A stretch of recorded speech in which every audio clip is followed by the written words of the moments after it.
సూర్యాపేట జిల్లా హుజూర్నగర్ నియోజకవర్గంలో మంత్రులు Uttam Kumar Reddy, Tummala Nageswara Rao, Komatireddy Venkatreddy, Ponnam Prabhakar, assembly planning committee chairman మరియు కోదాడ ఎమ్మెల్యే ఉత్తమ్ పద్మావతిరెడ్డి ఆధ్వర్యంలో హుజూర్నగర్లో పలు అభివృద్ధి కార్యక్రమాలకు శంకుస్థాపన, పాత మరియు కొత్త బస్ స్టాండ్ల సందర్శన, 8 కోట్లతో హుజూర్నగర్ పట్టణంలో R&B గెస్ట్ హౌస్ మరియు R&B సబ్ డివిజన్ కార్యాలయాలకు శంకుస్థాపన నిర్వహించారు.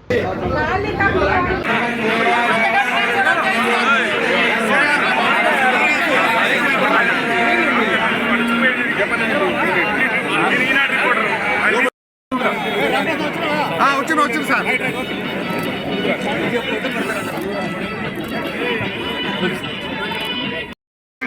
640 బస్సులు తిరుగుతా ఉన్నాయి. జిల్లాలో దాదాపు 34 బస్ స్టేషన్లు ఉన్నటువంటి ఒక జిల్లాలో బస్సు రూటుకు సంబంధించినటువంటి, ఎందుకంటే గతంలో శాసనసభ్యుల వాళ్ళు కూడా మా ఊరికి బస్సు ఏమని అడగకపోతారు.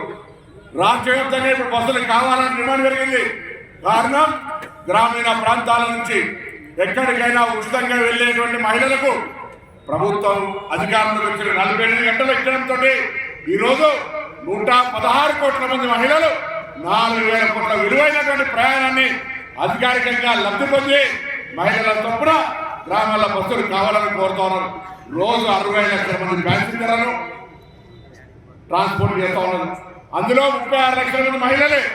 ఆ విధంగా పోతున్నటువంటి సందర్భంలో తెలంగాణ ప్రభుత్వం ఆర్టీసీని అన్ని రకాలుగా మద్దతు ఇవ్వడంతో 10 సంవత్సరాలుగా నిర్లక్ష్యమైన ఆర్టీసీ ఒక కొత్త బస్సు కొనక, కొత్త ఉద్యోగం లేక ఆర్టీసీని మూసేస్తామనేటువంటి పరిస్థితులలో ఇలా కొత్త బస్సులు కొనడంతో పాటుగా ఆర్టీసీకి సంబంధించిన నూతన నియామకాలతో పాటుగా అన్ని బస్ స్టాండ్లు అభివృద్ధి చేసే కార్యక్రమాలు తీసుకుంటా ఉన్నాం.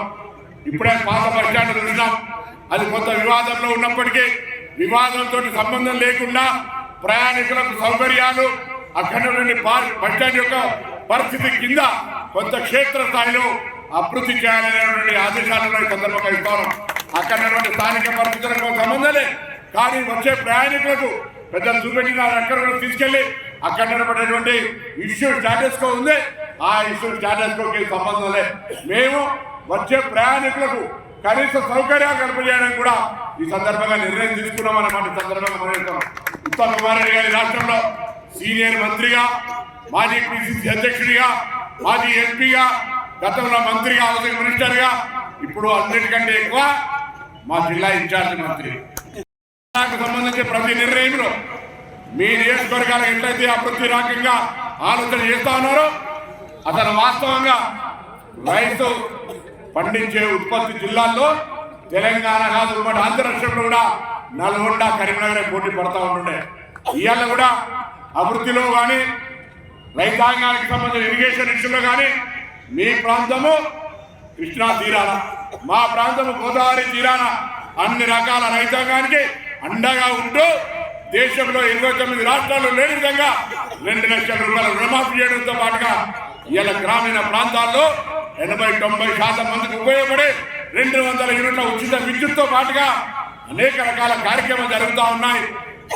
అన్నిటికంటే ఒక విద్యార్థి నాయకుడిగా ఇలా రాష్ట్రంలో మెస్ ఛార్జీలు, కాస్మెటిక్ ఛార్జీలు పెంచి విద్యార్థుల పుట్టగొట్టకుండా ఉండే విధంగా తగిన చర్యలు తీసుకునే విధంగా ముందుకు పోతున్నామన్న మాట సందర్భంగా నిర్వహిస్తూ ఇటువంటి కార్యక్రమాలు తీసుకునే నిర్ణయంలో భాగస్వామిగా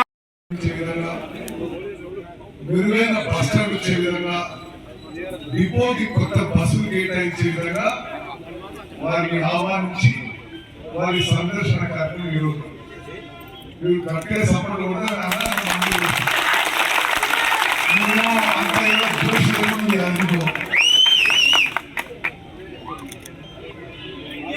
ప్రభాకర్ గారు ఒక ఫైటర్. తెలంగాణ ఉద్యమంలో తెలంగాణ రావడానికి ప్రధాన కారణం పార్లమెంట్ లో ఆ రోజు అన్ని వర్గాలకు గడగడలు ఇచ్చింది.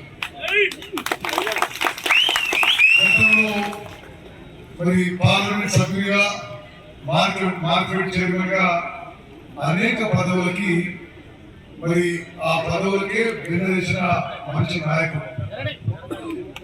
ఈరోజు వాస్తవంగా రేపు సీఎం గారి ప్రోగ్రాం నల్గొండ జిల్లాలో ఉంటే మేము ఏర్పాటు చేయడానికి వచ్చి అదే సందర్భంగా హుజూర్ నగర్ కోదాడలో కూడా కొన్ని కార్యక్రమాలు చేపడుతున్నాం.